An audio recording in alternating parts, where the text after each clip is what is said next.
Πατάς μία και τραβάει τώρα. Τραβάει εκεί χωρίς. Ωραία. Και την οικοδομήσω εδώ τον κόσμο και να το έχουμε για το καλό. Ναι. Τη μάνα, στον πατέρα. Πού είναι ο μπαμπάς, πού είναι ο μπαμπάς. Εκεί περνάει την κούπα. Καλό ρίζικο.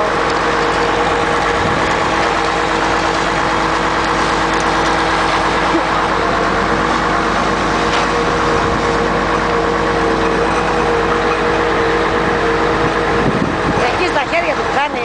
Εδώ που γυρίζετε την πρέσσα. Ρε την οικοδομή ρε βγάλε. Να βλέπει ο Γιώτης τι κάνουμε, να μην μας λέει ο Γιώτης τι κάναμε εκεί πέρα. Το πιάνε. Εδώ τα παιδιά Λέγαμε το μηχάνημα, κοιτάξτε το. Στράφα, ναι.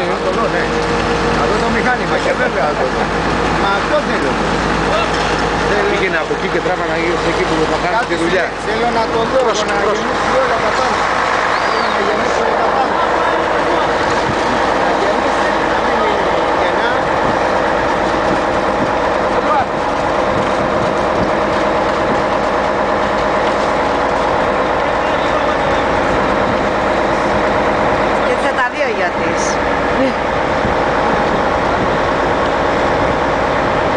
Θέλω να μην αφήκει κενά, το λέω συνέχεια.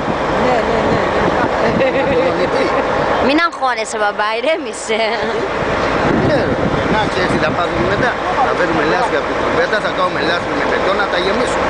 Θα μείνουν μέσα όξο. Δεν θα κάνουνε, έλα τώρα. Δεν θα κάνουν. Θα τα βγάλει τις ανίδες. Δεν έχω ναυτήρα, είναι σταμάτησε. Για ρώτησε κανένα παιδί από εδώ. Ξέρεις πότε θα τα δεις όταν βγουν οι σανίδες.